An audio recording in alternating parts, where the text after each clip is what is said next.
Hello student, welcome to BS tutorial. দেখো আজকে এই ভিডিও লেসনে আমরা মাধ্যমিক 2022-এর এবিটিএ টেস্ট পেপারের পেজ নাম্বার 697-তে তোমাদের যে জীবনবিজ্ঞানের প্রশ্ন সেটটি আছে সেই প্রশ্নটির সমস্ত শর্ট কোশ্চেনের সমাধান আলোচনা করব। দেখো এখানে তোমাদের একের দাগের প্রথম প্রশ্নটি রয়েছে, যদি পিতা হিমোফিলিক এবং মাতা স্বাভাবিক হন সেক্ষেত্রে পুত্রের হিমোফিলিয়া হওয়ার সম্ভাবনা কত? এক্ষেত্রে সঠিক উত্তর হবে অপশান ডি, অর্থাৎ 0%। 2 নম্বর প্রশ্ন, মায়োপিয়া রোগে ব্যবহৃত লেন্সটির নাম কি? সঠিক উত্তর কি হবে? অবতল লেন্স। লেন্সটি হলো অবতল লেন্স, অর্থাৎ অপশান এ হবে রাইট অ্যান্সার। 3 নম্বর প্রশ্ন, মেন্ডেলের দ্বিসংকর জননে অপত্য বংশে প্রাপ্ত কুঞ্চিত এবং সবুজ ফিনোটাইপ যুক্ত উদ্ভিদের সংখ্যা কত হবে? সঠিক উত্তর হবে অপশান বি, 16টির মধ্যে 1টি। 4 নম্বর প্রশ্ন, নিচের কোনটি ক্যালোরিজেনিক হরমোন? ক্যালোরিজেনিক হরমোন বলা হয় থাইরক্সিন হরমোনকে। অপশান সি হবে রাইট অ্যান্সার। 5 নম্বর প্রশ্ন, একটি বর্ণান্ধ কন্যা সন্তান হবে কোন ক্ষেত্রে? না, যখন এখানে 4টা অপশান অনুযায়ী সঠিক উত্তর হবে পিতা বর্ণান্ধ এবং মাতা বাহক হলে তখনই কিন্তু কন্যা বর্ণান্ধ হবে। নেক্সট 6 নম্বর প্রশ্ন, উদ্ভিদ কোষের সাইটোকাইনেসিসে গুরুত্বপূর্ণ ভূমিকা পালনকারী কোষ অঙ্গাণুটি কী হবে? না, সঠিক উত্তর হবে option D, Golgi body. Next 7 নম্বর প্রশ্ন, ন্যাস্টিক চলন হচ্ছে এক প্রকার রসস্ফীতিজনিত চলন, অর্থাৎ অপশান সি হবে রাইট অ্যান্সার। 8 নম্বর প্রশ্ন, স্নায়ুতন্ত্রকে রক্ষাকারী কোষ, সঠিক উত্তর কী হবে? নিউরোগ্লিয়া কোষ, এটা হচ্ছে স্নায়ুতন্ত্রকে রক্ষা করে।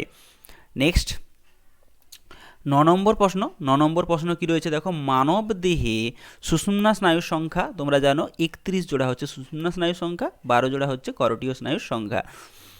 নেক্সট 10 নম্বর প্রশ্ন, একটি কোষে কতবার মাইটোসিসের মাধ্যমে 128টি অপত্য কোষ উৎপন্ন হবে? সঠিক উত্তর হবে 7বার মাইটোসিসের মাধ্যমে মোট 128টি কোষ উৎপন্ন হবে। 11 নম্বর প্রশ্ন, যে হরমোনের অভাবে মানবদেহে কিটোন বডি উৎপাদন বৃদ্ধি পায় সেটা হচ্ছে ইনসুলিন, অর্থাৎ অপশান ডি হচ্ছে রাইট অ্যান্সার। 12 নম্বর প্রশ্ন, পায়রার লেজের পালকের সংখ্যা কত? পায়রার লেজের পালকের সংখ্যা হচ্ছে 12টি, অর্থাৎ অপশান বি হবে রাইট অ্যান্সার। রেক্টিসেসের সংখ্যা 12টি। 13 নম্বর প্রশ্ন, সপুষ্পক উদ্ভিদের শস্যের ক্রোমোজোম সংখ্যা যদি 48 হয়, অর্থাৎ 3n সমান যদি 48 হয় তাহলে উহার কাণ্ডের কোষে ক্রোমোজোম সংখ্যা কত? কাণ্ডের কোষে ডিপ্লয়েড ক্রোমোজোম থাকে, ডিপ্লয়েড কোষ অর্থাৎ 2n ক্রোমোজোম থাকে, তার মানে 2n সমান কত হবে? 32। অপশান সি হবে রাইট অ্যান্সার। 14 নম্বর প্রশ্ন, হিমোফিলিয়া এ রোগের জন্য দায়ী ফ্যাক্টর কোনটি? তাহলে সঠিক উত্তর হবে অপশান এ, ফ্যাক্টর 8। এবারে 15 নম্বর প্রশ্ন, একজন স্বাভাবিক মহিলার ডিম্বাণুর ক্রোমোজোম বিন্যাস। ডিম্বাণুর ক্ষেত্রে ডিম্বাণুতে ক্রোমোজোম সংখ্যা থাকে হ্যাপ্লয়েড সংখ্যক, অর্থাৎ এক্ষেত্রে সঠিক উত্তর হবে option D, 22A plus x. Next 2 এর দাগে প্রথম হচ্ছে সুষুম্নাকাণ্ডের গহ্বরকে কি বলা হয়? সঠিক উত্তর হবে নিউরোশিল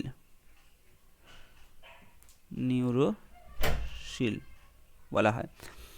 2 নম্বর, বর্ণান্ধতার জন্য দায়ী জিন ড্যাশ ক্রোমোজোমে অবস্থিত?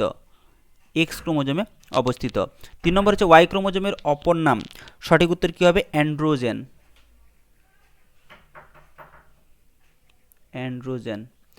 দেখো 4 নম্বর প্রশ্ন, ড্যাশ হরমোন গর্ভাবস্থা বজায় রাখতে সাহায্য করে? সঠিক উত্তর হবে প্রোজেস্টেরন। 5 নম্বর প্রশ্ন, একই উদ্ভিদের দুটি আলাদা ফুলের মধ্যে স্বপরাগযোগকে ড্যাশ বলে? এক্ষেত্রে সঠিক উত্তর হবে গেইটোনোগ্যামি।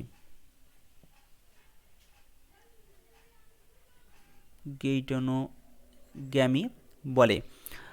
2.6 ফার্নের যৌনুক্রমের দৃশ্যমান দশাটির নাম কি হবে? রেণুধর দশা।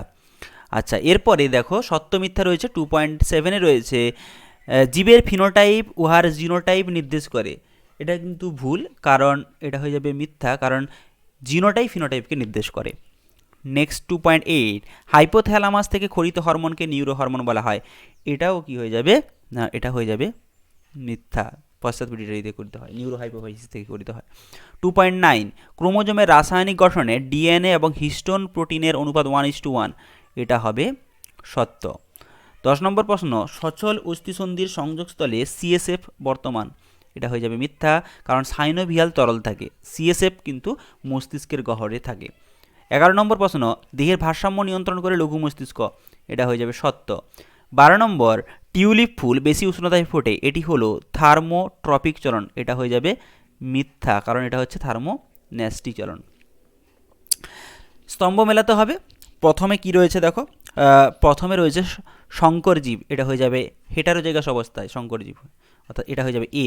পতঙ্গ পরাগী ফুল, এটা হবে ডি, এন্টেমোফিলি। তারপরে জাইগোটের গঠন, এটা হচ্ছে জাইগোট গঠন সিঙ্গামিতে হয়, এ। শুক্রাণু, শুক্রাণুর ক্ষেত্রে এটা হয়ে যাবে ই, কারণ দুপ্রকার হতে পারে, 22A+Y এবং 22A+X।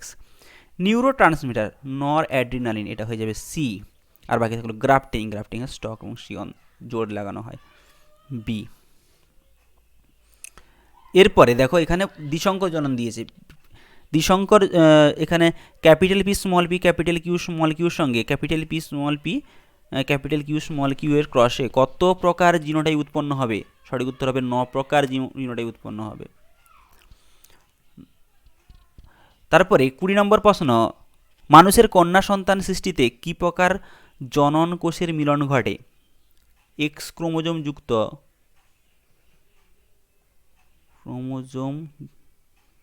যুক্ত শুক্রাণুর সঙ্গে ডিম্বাণুর মিলন ঘটে। 21 নম্বর প্রশ্ন, দুটি capital T small tea genotype যুক্ত মটর উদ্ভিদের সংকরায়ন ঘটালে F1 জনুতে শতকরা কত ভাগ খর্বাকার প্রলক্ষণযুক্ত মটর উদ্ভিদ পাওয়া যায়? শতকরা বলেছে, তাহলে কত হবে? 25%। কীভাবে? ক্যাপিটাল টি স্মল টির সঙ্গে বলেছে ক্যাপিটাল টি স্মল টি।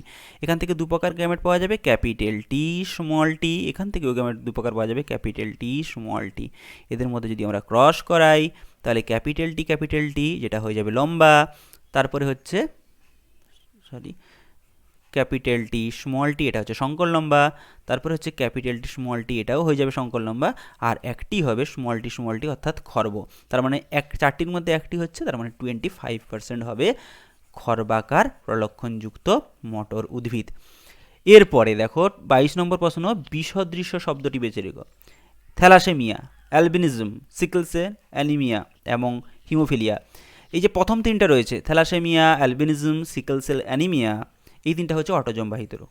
তার মানে হিমোফিলিয়া হচ্ছে যৌন ক্রোমোজোম বাহিত বা এক্স ক্রোমোজোম বাহিত রোগ, এটাই হচ্ছে বিসদৃশ্য। 23 নম্বর, পায়রার উড্ডয়ন পেশিগুলি যে অস্থির সাথে যুক্ত থাকে তার নাম কি? সঠিক উত্তর হবে কিল, কিল নামক অস্থির সাথে যুক্ত থাকে। 24 নম্বর, capital A, capital B small B, capital C small C জিনোটাইপের একটি বীজ থেকে কত প্রকার জিনোটাইপ যুক্ত জনন কোষ উৎপন্ন হবে, মানে কত প্রকার গ্যামেট উৎপন্ন হবে? এখানে নাম্বার অফ হেটারোজাইগোট কত? এটা একটা, অর্থাৎ 2টি, তার মানে 2 টু দি পাওয়ার n সমান 2 স্কয়ার সমান 4 প্রকার গ্যামেট উৎপন্ন হবে বা 4 প্রকার জনন কোষ উৎপন্ন হবে। 25 নম্বর প্রশ্ন, বৃদ্ধি নিয়ন্ত্রণকারী একটি প্রাণী হরমোন কী হবে? জিএইচ গ্রোথ হরমোন, বা যাকে বলা হয় সোমাটোট্রপিক হরমোন, এবং একটি উদ্ভিদ হরমোন জিববেরেলিক অ্যাসিড বা জিববেরেলিন।